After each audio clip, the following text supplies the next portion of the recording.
Wir klären heute in Teil 2 die Frage, wann nehme ich welches Chassis?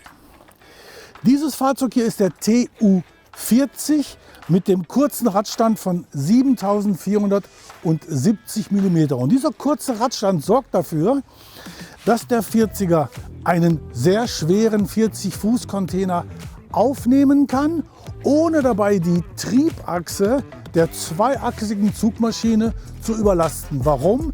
Weil der Überhang hinten entsprechend lang ist.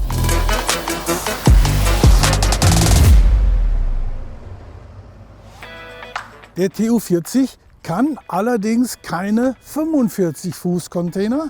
Dafür bräuchte es den TU40 mit Frontauschub, also den TU45.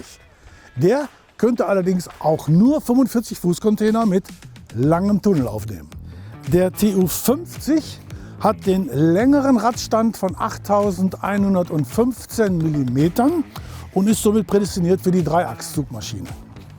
Und der TU50 kann also auch ohne Frontauschub jeglichen 45-Fuß-Container transportieren, egal ob mit langem oder kurzem Tunnel. Er überschreitet dabei allerdings sein B-Maß um rund 80 cm. Und das ist für Dänemark oder Benelux vollkommen in Ordnung.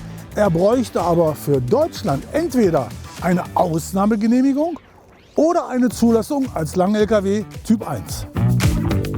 Und auch die Mittenausschieber TU70 und TU75 wurden überarbeitet und haben jetzt die Tankfreigabe. Und sie waren von jeher im kürzesten Radstand in Kombination mit dem Traktionsheck die Könige in Sachen Druck auf der Triebachse bei einem heckbündig stehenden 20er. Wenn es allerdings definitiv über die Landesgrenze geht, an der auch schon mal ganz gerne die Antriebsachslast kontrolliert wird, dann ist auch heute noch das alte Schlachtrost TU6 das Maß aller Dinge.